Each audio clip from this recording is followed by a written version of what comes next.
Scientists have just discovered something incredible beneath the jungles of Central America. A LiDAR scan has revealed a sunken city belonging to a mysterious civilization, a city that no one ever thought could exist. Today we're looking at the original footage.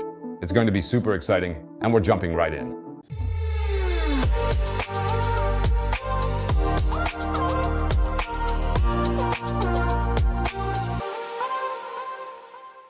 Yeah, somehow you get the feeling that everywhere beneath the Earth's surface, secrets of past civilizations are still slumbering. No matter where LiDAR is used for scanning, incredible things keep appearing. Let me know in the comments which regions of the world you'd most like to see scanned with LiDAR.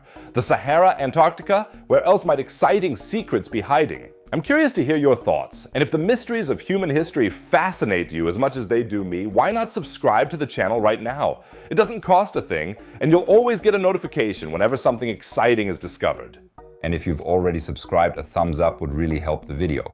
5,000 likes should be enough to appease the YouTube algorithm. Thank you very much. So let's break out our virtual machete and fight our way through the jungle of the Calakmul Biosphere Reserve in the Mexican state of Campeche. An international team of Slovenian and Mexican archaeologists led by Ivan Sprajc has discovered a city here, miles away from civilization, that the Maya simply left to nature over 1,000 years ago. To even get there, the researchers first had to drive an off-road vehicle through the undergrowth and then hike several kilometers on foot through dense rainforest. If you're thinking of Indiana Jones, you're not far off. Ivan Sprajc himself compares his work to it. When, after several days of fighting our way through the thicket, we find ourselves among the ruins of a long abandoned city, a sense of triumph washes over us. Our enthusiasm is no less when we're able to explain the astronomical alignments of ancient buildings. Our work is an adventure, a little less spectacular than in the Indiana Jones movies, but no less exciting. Of course, it's not about a treasure hunt, but about understanding life as it once was. Thanks to our research, we now know that the Maya were brilliant architects, astronomers, and artists. On the Yucatan Peninsula, they adapted to the challenging karst environment, using efficient techniques for agriculture and water management. Yet it was precisely there that population growth and environmental destruction plunged them into a crisis they could not overcome. Most devastating of all were the wars ignited by the ruling elites. Trade links were severed, states collapsed, and the population was severely decimated and impoverished. In the case of the Maya, we can see very clear parallels with events of the present day. While archaeology does not provide solutions to today's problems, the causes of the catastrophes of the past should serve as a warning to political leaders that the consequences of similarly misguided policies in today's globalized world will be far more fatal than in the geographically limited cases of the past. Ivan Sprajc from the Research Center of the Slovenian Academy of Sciences and Arts has been researching the Central Maya lowlands for over 30 years. And this region was quite a challenge back then. During the late classic period of the Maya civilization, an estimated 9 to 11 million people lived here. That's more than in most major cities today. Today, the Calakmul region looks like a green, seemingly deserted sea of treetops stretching as far as the eye can see. Yet hidden just beneath this surface lies one of the densest concentrations of ancient cities in the entire world. One could almost say the jungle is a kind of green Pompeii, only it wasn't preserved by volcanic ash, but rather literally overgrown by centuries of leaves, roots, and moss hidden from posterity. And time and again, when researchers fly over such areas with their LiDAR scanners, a completely new forgotten world emerges beneath the surface. The newly discovered city lies west of Chactun, another Maya city that Sprajc's team had already uncovered 13 years ago. First, the researchers located the settlement, which covers about 15 hectares using LiDAR. That is, with laser scanners capable of seeing through even the densest canopy of leaves. LiDAR basically works like an extremely precise laser sonar. An airplane or drone sends countless laser pulses toward the ground and measures how long it takes for the light to return. These travel times are used to create a highly accurate 3D map of the landscape.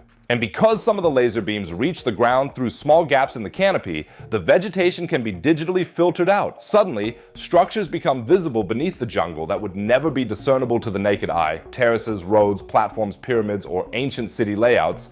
That's exactly why LiDAR is so revolutionary for archaeology in rainforest regions. It doesn't just show individual ruins, but entire hidden landscapes. And it's even useful for things that many people wouldn't have associated it with. For example, the reconstruction of Notre Dame, as archaeologist Chris Fisher explains in his TED Talk. And broadly speaking, this is a problem for archaeologists. We can't study an area without changing it somehow. And regardless, the Earth is changing. Archaeological sites are destroyed. History is lost. Just this year, we watched in horror as the Notre Dame Cathedral went up in flames. The iconic spire collapsed and the roof was all but destroyed. Miraculously, the art historian Andrew Tallon and colleagues scanned the cathedral in 2010 using LiDAR. At the time, their goal was to understand how the building was constructed. Now their LiDAR scan is the most comprehensive record of the cathedral, and it'll prove invaluable in the reconstruction. They couldn't have anticipated the fire or how their scan would be used, but we're lucky to have it. We take for granted that our cultural and ecological patrimony will be around forever. It won't. After the discovery using LiDAR, however, the researchers had to clear a path through the jungle, a good 5 kilometers long, using machetes in a very old-fashioned Indiana Jones-style manner just to reach the ruins at all. And it was precisely this rugged terrain which nearly drove the researchers to the brink of despair that ultimately turned out to be a real stroke of luck. For while many other Maya sites in the region had long since been looted, this place had remained completely untouched. Ivan Spreit describes it this way: compared to other places where we've conducted surveys, access here was significantly more difficult. But that's precisely why it's the first site we've discovered in the last 3 years that we found completely intact, with absolutely no signs of looting. That came as a real surprise to us. It was precisely these circumstances that gave the city its name, Minanbé. The name is composed of the Yucatec Maya words Minam, which means does not exist, and B, the path. The city to which there is no path. One could hardly have imagined a more fitting name. And Spraj explains that it is quite traditional in Maya archaeology to name sites after the circumstances of their discovery. And what the team found there is more than just a few overgrown piles of stones. The archaeologists uncovered plazas surrounded by ceremonial buildings and palace-like structures, as well as terraces and even a sophisticated water management system. The highlight is a pyramid over 13 meters high with a smooth facade, a stone staircase, and finely crafted decorations in the so-called Rio Bec style. Right next to it stands a stele featuring a rather gruesome depiction of a beheading. Other monuments display artistic imagery and hieroglyphic texts, and a whole series of monuments lines a road connecting the central area with the northeastern district. And as is so often the case with the Maya, the city's layout is based on astronomy. The main point is that we have confirmed what we had, of course, already suspected, that these early buildings too are astronomically aligned. We already know this from earlier research on many other significant structures throughout Mesoamerica. These alignments primarily relate to the positions of the sun on the horizon at specific dates important for agriculture.